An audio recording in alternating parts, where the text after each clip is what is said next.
If you're experiencing high ping while playing Baldur's Gate 3, there are several steps you can take to improve your connection and enhance your gaming experience. Follow these steps to help reduce your ping. Step 1. Check your internet connection.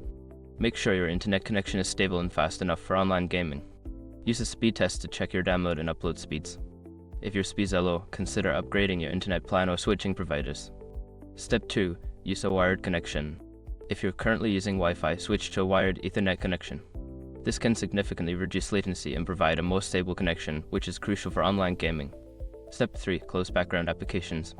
Before launching the game, close any unnecessary applications running in the background that may be using bandwidth.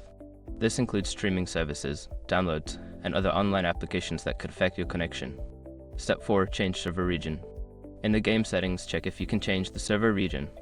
Connecting to a server that is geographically closer to you can help reduce ping times and improve your overall gaming experience. Step 5. Optimize router settings. Access your router settings and enable quality of service QoS features if available. This prioritizes gaming traffic over other types of internet traffic, which can help reduce lag during gameplay.